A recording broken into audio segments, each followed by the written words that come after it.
Guten Tag. That's hello in German, people. What's going on? Brandon London here alongside our Giants beat writer for the New York Post, Paul Schwartz. This is your Blue Rush preview show live from Munich, Germany.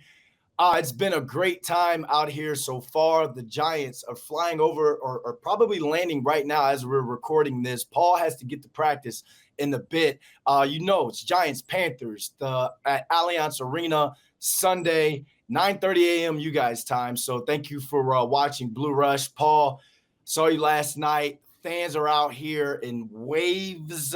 What an event last night. So we've been out here for a couple days. What's your experience been like since you've been out here in Munich? Well, good to see you, Brandon. Good to see you last night. Yes, at the Hofbrauhaus, right, which is a storied, famous pub. The thing is massive. The thing is, they take their pub seriously here, right, in their brew houses. There's some big places here, and I'm glad I'm not a big beer drinker because I don't think I could lift those mugs. How much beer is in one of those mugs that are being served there? It's with like a full pint. I believe it's bigger than a pint. Like I'm not good with the metric system and all the ounces. They're like this big. They're huge. They're the huge. Locals. Look, I saw some Giants people imbibing, but the locals, man, they one after another. This is Munich. I was my first year on the beat, which I'll date myself, 1994. The Giants, this was like the first foray into this kind of international. They played a preseason game against the Chargers in Berlin. So they were there for the whole week doing training camp and things like that. This is obviously much different. The Giants are landing Friday morning. They're going to be at a walkthrough Friday, late morning, early afternoon. And then, they'll rest up roast of the day Saturday and play the game Sunday, which will be 3:30 kickoff in Munich. But see a lot of Giants fans here, a lot of sights, very charming old world city, obviously, Munich. I'd not been here before. So, it'd be interesting. The stadium's beautiful. I was fortunate enough to be at a Bayern Munich Benfica Champions League game earlier in the week. Allianz Arena, beautiful. When you go there at night, it looks like a red spaceship. And 75,000 people for soccer, beautiful. So be interesting to see it as a soccer venue, and now in a couple of days as an NFL football venue. Well, you mentioned coming out here in 1994. What have you? Obviously 30 years.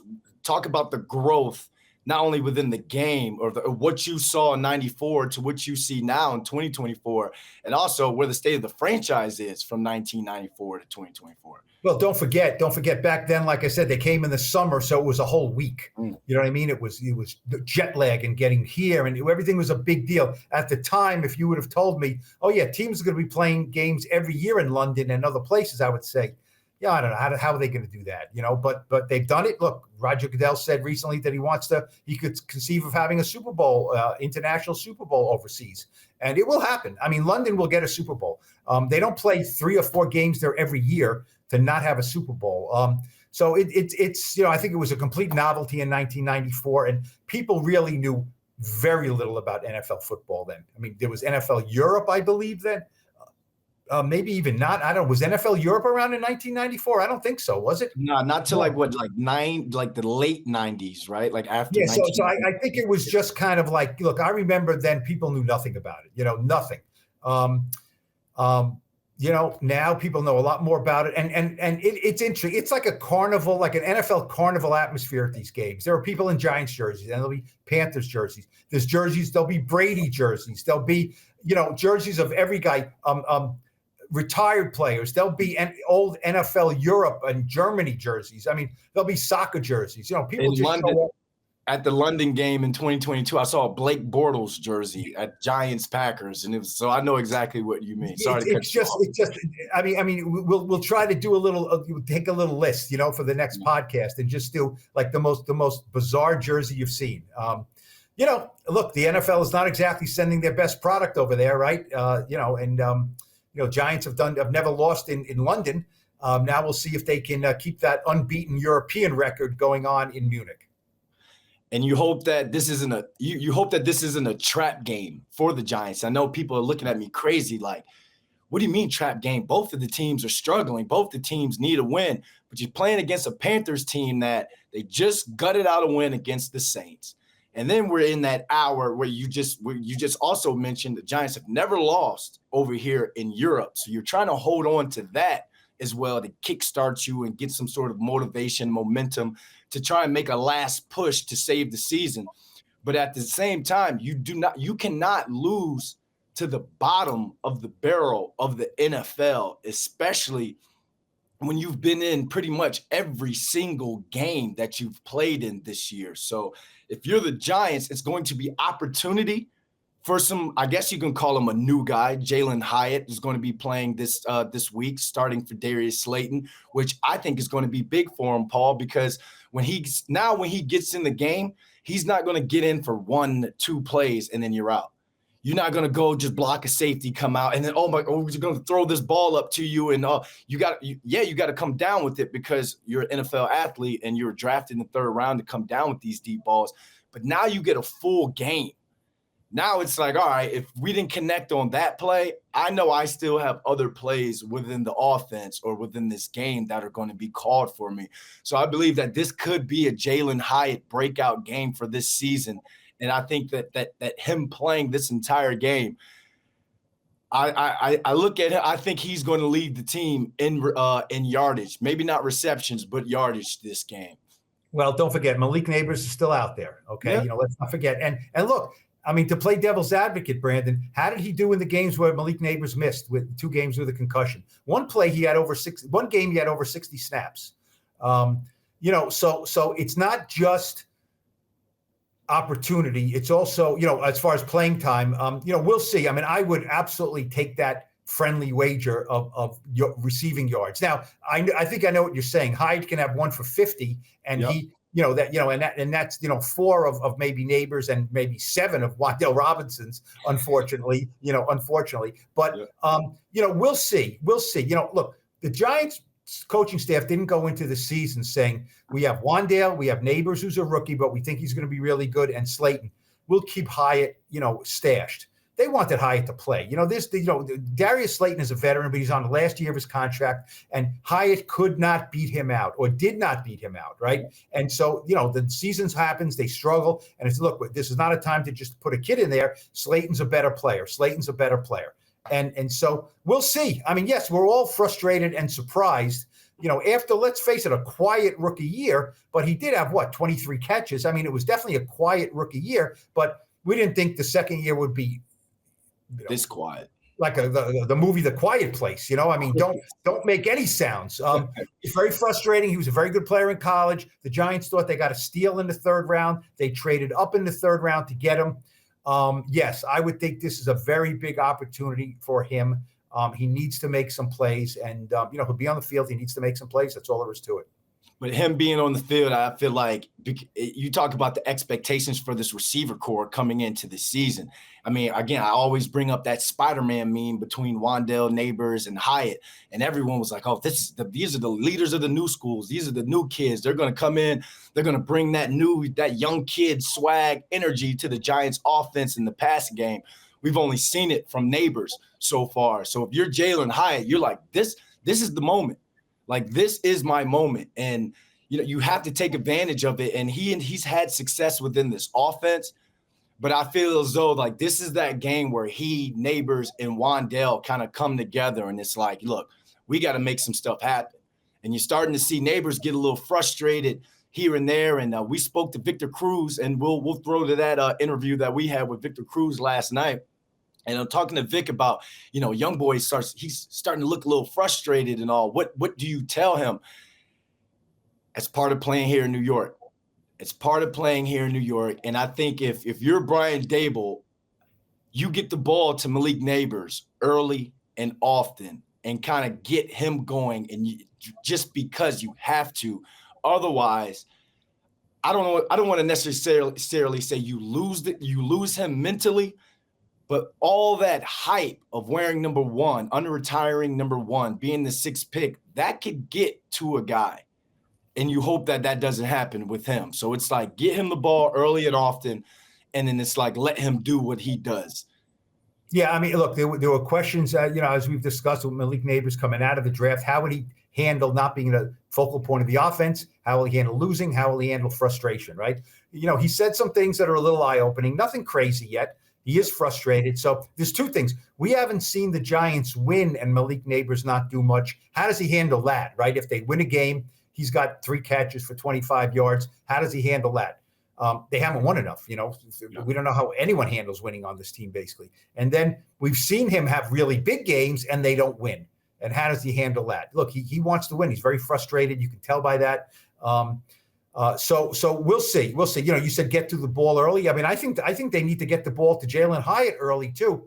Yep. Establish him, get him some confidence. But the one fear I have is that he's been on the field infrequently, and maybe in his intense desire to do well, you can't have a mix up with Daniel Jones, right? Where now it's a pick six. Now it's okay, I thought he was doing in cut. He did a little out cut. I thought his depth was 9 yards. It was only 7 yards, and that's the fear when you have someone who hasn't been on the field a lot and is young and is pressing. You were a wide receiver, Yeah. You have to be ready, but if you're too anxious, I think so. That's just something to watch because, look, as we've seen with the Giants, 2 weeks ago, they give up a punt return, they lose. No matter what they do, that they have no margin for error. These games are close, as you mentioned, but there's no margin for error. A pick six, a punt return, a bad turnover, not making a 4th down conversion, not getting a stop on 3rd down.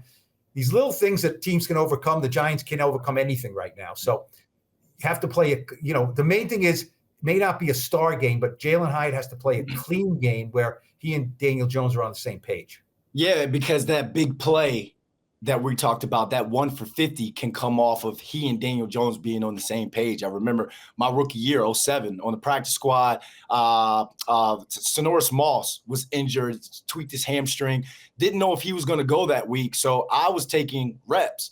Toom took like a vet day, so I'm getting Toomer reps with the ones. I'm in there with Eli, and we had this, I forgot the concept, but there was like a small nuance, Paul, that Mike Sully, our receiver coach, made sure that the young guys drew in with our pencil to the route. Because if you got this sort of roll coverage, you now had to run this.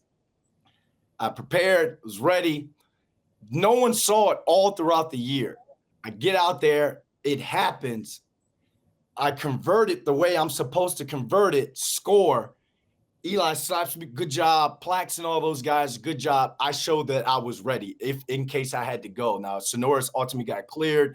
I stayed on the practice squad. I didn't get bumped up or anything, but it's one of those moments. Like, let's say that would have happened in the game and I would have gotten out there, and that small nuance that didn't go down the entire year, I believe it was the Buffalo Bills week. What was that, like week 13, 14?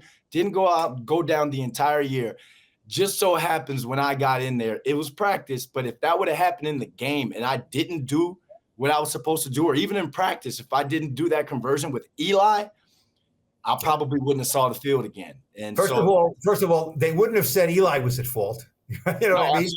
Absolutely not. And I'm wondering, is Jalin Hyatt showing that at practice? We don't see those segments of practice. Yeah. I'm wondering that because if he's showing that on a consistent basis, I know. Look, Darius Slayton's a good player, but he's not Jerry Rice. He's not he's not one of he's not Jamar Chase.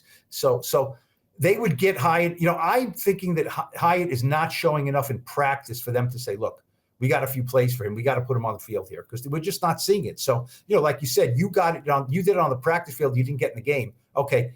He's getting in the game now. So, I don't know what kind of practice he's had this week. We know he's taking a lot of reps, right? Slayton didn't even make the trip to Munich. So we'll see. Look, it's a great story. It'll be a great story if after the game they win and Hyatt has a big catch. He doesn't have to go crazy. He doesn't have to catch the game winning. Just do something to contribute to the win. And it will be finally, we've seen something from this guy that, it's been all promises and no payoffs so far. And it doesn't even have to be Hyatt. It could be Theo Johnson. It could be Daniel Bellinger. It could be Wan'Dale Robinson, Motor Singletary. This offense has been struggling the entire year. It's almost like they've shot themselves in the foot from time to time. And that's why you're not scoring in the red zone. That's why you're moving the ball, but you're a low-scoring offense because you haven't been able to take care of that championship-like details. And that could be anything from, oh, I was supposed to block this guy's outside shoulder for the bubble screen so Wandale can get out there, or I need to get 2 yards past the sticks because I'm going to come back to the route on 3rd down to catch that 1st down. It's those little details that these guys have been missing out on, and that's what's causing them to stall on drives and not be able to put the ball in the end zone. I mean, we talk about this low-scoring offense, but Paul, they go through times like multiple possessions with moving the ball down the field. So it's not like the offense is terrible. It's not like Brian Dable is not a good play caller or a good game manager with his play calling. When you get down to that red zone, as you know, the field shrinks. So hopefully this week, this is the week they take care of those details, because with this low-scoring offense versus a Panthers low-scoring offense, the fans do not want to see a soccer score in this American football match. The fans want to see touchdowns and points scored. Look, I was going to make that same point as far as, people who don't like soccer say, yeah, what was the score? 1-0, 1 goal, big deal, right? Yep. Look, the Giants are averaging 15.4 points a game. That's last in the league. 15.4. With all this stuff that we said, that better offensive line. Daniel Jones is healthy. Malik Nabers has been played in 7 games. The rookie Tyrone Tracy's running well, right? They have Devin Singletary. They're scoring 15.4 points a game. The Panthers are 29th in the league at 16.3 points a game. So, look, when the NFL scheduled this game, they figured the Panthers weren't going to be very good. I think they thought the Giants would be better than this. You have a pair of 2-7 teams. I remember the first London game in 2007. I think that's the game. That was a game against the Giants were the Dolphins. The Dolphins had a quarterback named Cleo Lemon. Remember him? They were 0-7. I think the Giants were probably 5-2 then, or 4-2. 5-2, something like that. Giants were pretty good. Obviously, ended up winning the Super Bowl with, not a great record, but they clinched the playoffs and made the Super Bowl and won the Super Bowl. Well, we didn't think they were a Super Bowl team then, but I remember, wow, the Giants, they're sending over the worst team in the league. I mean, the Dolphins were bad, and it was rainy and muddy. The field was terrible. Eli Manning ran for a touchdown, and I think they won, was it like 17-10 or something? Not an impressive game, but look, here's the thing. When your team is flying back from London or from Munich after one of these games, I think if you lost, that is a hellaciously long trip. You went all the way overseas. You had some international flavor. You were showcased on Sunday morning, obviously, in your time zone or things like that in New York, and you lose. I mean, so look, the Giants had their longest trip of the year before this to Seattle, and they won. And I remember players saying, man, I didn't mind that flight back home at all. The flight was good because we won. Giants don't win this game, that's going to be a long flight back from Munich to Newark, New Jersey. Especially because of the quality of team that they're playing as well. So that kind of what that weighs on itself, that adds that extra burden of. But Brandon, I think we have to get that out of our heads. You know what I mean? The Giants are 2-7. You know what I mean? So preconceived notions, and at the start of the year, and the Panthers don't know what they're doing at quarterback, and it was Bryce Young, and then it was Andy Dalton, and he got in a car accident. Now it's Bryce Young again, and they're terrible, and they're tanking, and the Giants are 2-7. You judge by the company you keep. So the Giants can't, do we really think the Giants are going to go there Sunday and just, kick butt on the Panthers and win convincingly? I mean, are they capable of doing that? I mean, maybe, but until we've seen. So, I mean, the Giants, and I really don't think the Giants are looking at this and saying, you know what, we'll take care of business. We'll beat the Panthers. I think the Giants are struggling for everything. I mean, look, the defense was awful last game, right? The offense is Daniel Jones produced 3 touchdowns, 2 passing and 1 rushing last week, and they couldn't beat the Commanders because the defense, Dexter Lawrence said the offense gave us an opportunity to win, and we didn't take advantage of it. So no side of the ball, I think, is going into this game saying, we got everything cooking here. We're ready to roll. And, I just don't think they are. Yep. Because on the Panther Rush preview show, they're talking about this is a great opportunity against a low-quality team to beat the Giants out here in Munich. So, it is time to throw out that preconceived notion. Guys, it's been one heck of a week in Munich so far with all the events, NFL activations. I've done a lot of stuff with former Giants legend, wide receiver Victor Cruz. Me and Paul got a chance to catch up with him at the Welcome to Germany event that was last night. Here's 5 minutes with Victor Cruz. You played in London, now you're here in Germany. I guess we've been in the car longer than we've been able to really hang out. It's just busy doing events. Just talk to me, man. What's the vibes like here in Germany? The vibe is great, man. We've done a bunch of things already between community events and visiting kids and teaching them about the game of football a little bit, running some drills, doing some things, which we saw some talent out here. We saw some athletes out here, which is pretty cool. And then going to a military base earlier today, getting to know some of those kids, seeing what their life is like on a military base, having conversations with them, getting to know them a little bit. The energy in Germany is high. Obviously, we're here at this, I don't even know what to call this, a pub, a bar, a restaurant. A good time. A good time. And the energy levels are high, and I'm having a good time, man. No complaints. Yeah, we saw a couple kids. I was like, man, we got to call Mike London on that kid to see if he'd recruit them out there. Paul.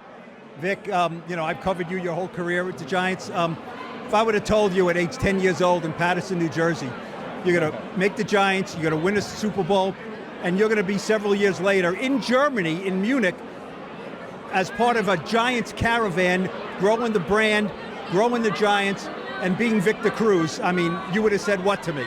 I would have told you you're nuts. Like, you're absolutely crazy.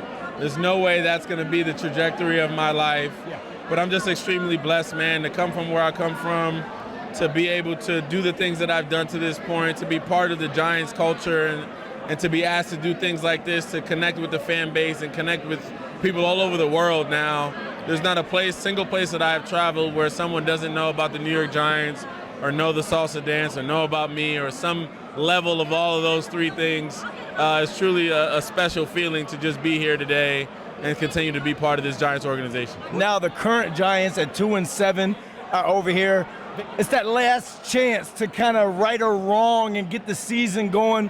What would you say as a leader in the locker room to the guys in terms of advice, playing over here and really starting your season?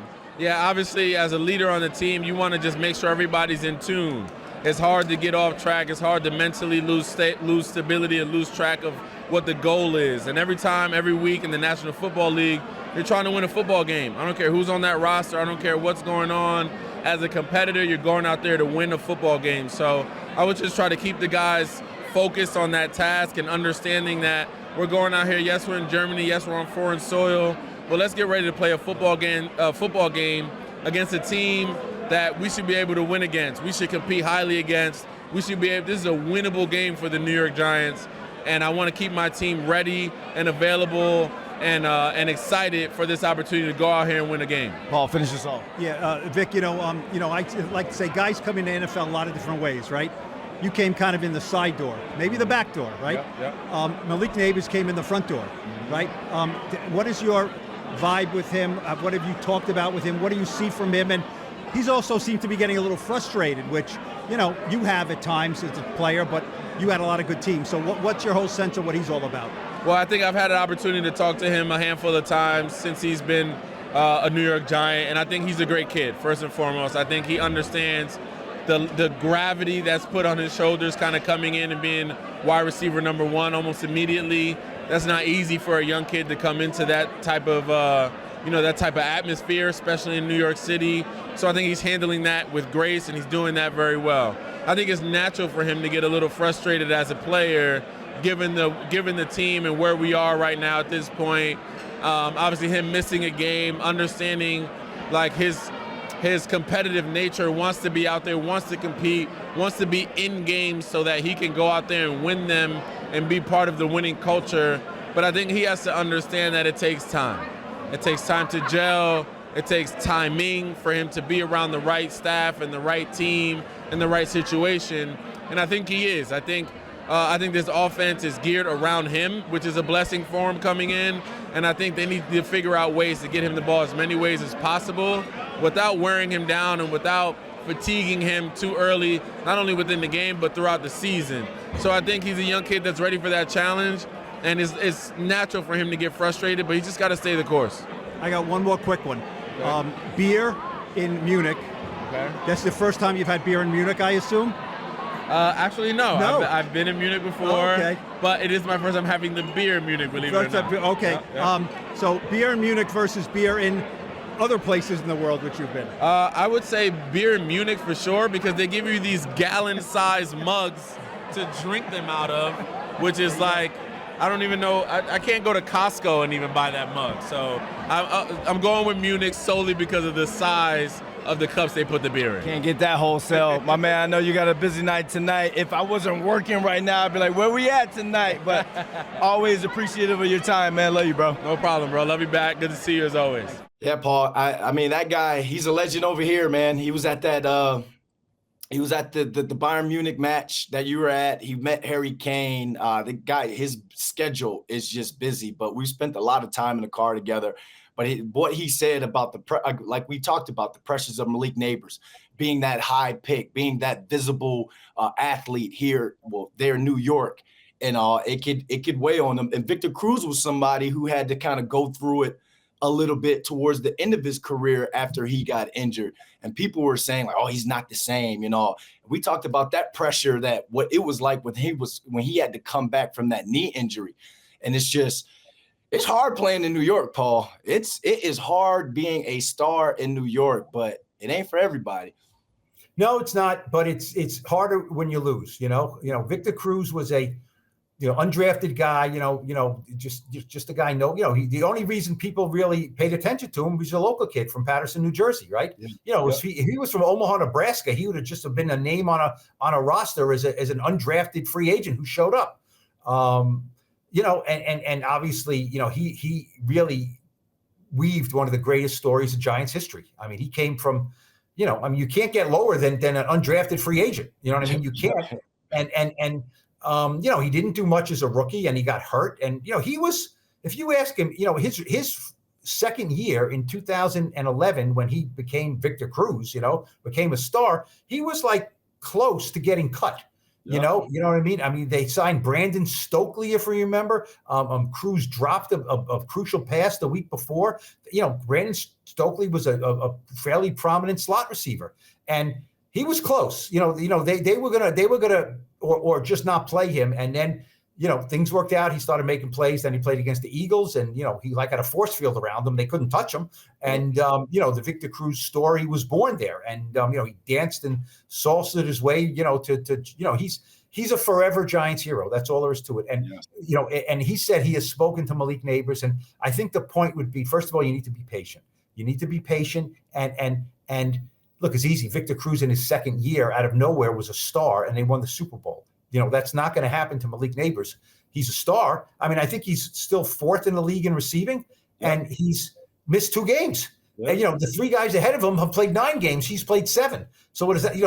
He was sitting home, and they got to play for, 2 games, and they still barely passed him in receptions. Now, his yardage is not what, we would like. The touchdowns are not what we would like, but he's clearly an immense talent. And, he just has to, buckle down and realize that, look, I can do what I can to winning and losing. He said, last week, I liked what he said, that, I came from the mud, I came from, the ground, and, I don't mind being on a team that's coming from the ground. Well, that's true. But as we know, anyone as a kid who played in the mud, it gets dirty, right? And it's dirty, it's dirty now, it's not fun, it's not fun. So, maybe this will be the start of something for him. He just has to, if it's more of a mental battle for him right now than physical. Physical, he'll do fine. It's a mental battle of not getting down, But here's one prediction. They're going to throw the ball more in the first half this game than they did last week, I mean, unless they're running like crazy. Last week, they ran like crazy for 140-something yards in the first half, but only had 7 points. So they'll need more than 7 points in the first half this week. I'm sure about that. Yeah, try and get themselves some sort of lead to give the defense finally play with the lead, so the defense can let that pass rush be the pass rush. Plus, I mean, Brian Burns is going up against his old team. Yeah. You got to think he's got to be juiced for that. I know a lot of players are just like, oh, it's just business and all, but he kind of it wasn't like a storybook ending or fairy tale ending towards the end of his tenure down in Carolina. So, you always go back and you're like, I got my guys that, those are my guys. I want to play against them. But then you also want to show, whether it be David Tepper, the owner, or whomever it is, like, you guys messed up by thinking, one, that I was kind of like the problem or part of the problem and letting me go up out of there. But he's here now. Brian Burns is as advertised, and hopefully he can get some wins with this Giants team to get them going and make some sort of late push. So, Paul, give us your final thought, because I know you got to get out to practice. I got to play 60 event. It doesn't stop out here in Munich. Give us your final thought so we can wrap this up. No. Well, look, a couple of things. Stopping the run. The Panthers just gave Chuba Hubbard a big extension. He's like the 9th highest paid running back now. That was surprising. And I think that Jonathan Brooks is going to make his NFL debut in this game, right? He was a second-round draft pick out of Texas, tore his ACL in college. Some people thought he was the best running back in college. So he's good. So that look is NFL. I'm sure in Carolina they're like, wow, this is his NFL debut. This is exciting. A big-time a draft pick, a running back, exciting, good player. So I'm sure he's ready to roll. I imagine he'll play well in maybe more of a limited role. So they got Hubbard, they got Brooks. Stop the run, please. Stop the run. I mean, this is what Shane Bowen's defense was supposed to be here for. And score some points, please. I mean, the Panthers' defense is not great. Bryce Young is small. The only reason he's back in the starting lineup is because Andy Dalton, got knocked up. I think he hurt his hand in a car accident or something. Unfortunate. They were playing much better with Andy Dalton than they were with Bryce Young. And Bryce Young came back, and they did barely beat. They won a game this past week, right? Barely. They've lost 47-10 to the Saints. They just beat the Saints, right? And then the Saints fired their people, right? Or did it happen before? I forget exactly what. Happened after the day after. The day after. So that's what happens. You lose to the Panthers, you guys get fired, right? I don't think that's a warning to Brian Daboll, but I would just say, it's better if you fly back to New Jersey winning. They lost to the Rams 26-3. They lost to the Commanders 40-7. Those are not scores you see on the Giants ledger, right? The Giants play close games and lose. So you would think that the Giants are a more capable roster than the Panthers. Look, we've been saying it for 2 or 3 weeks. Must win, get back. There's no get back. They're 2-7. They're not coming back to anything. But 3-7 is better than 2-8. That's all there is to it. So that's how I look at it. It is a national showcase. Look, John Mara, in Munich, it is a national and international situation and event. So the more eyeballs on you, and if you lose, it's more frustrating and embarrassing. So it would be advisable for the Giants to not have that frustration and embarrassment and finally win a game here. 3-7 is always better than 2-8.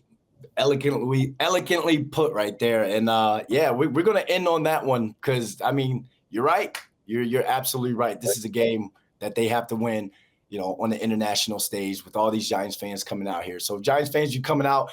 What was the place called, Paul? Harbor, you pronounce Hopper House? Hofbrauhaus House. Hofbrauhaus. It's famous. It's like, I think somebody had said to me that it was it's one of the oldest establishments in Munich, or it's a famous brewery and brew hall, and a little touristy maybe, but it's right in the heart there, right? I know you're staying right around there, right in the heart of old Munich. Basically what that area and that place looks like is what anyone would have a preconceived notion of what Bavaria looks like, old world Bavaria, not the mountains, the city part of Bavaria. It looks like that. It looked like exactly what it was supposed to look like. So Giants fans, if you're coming out here Friday night, Saturday night, there's events at the house, at the Hopper House. Oh man, I need to. That was good. That was not bad. Yeah.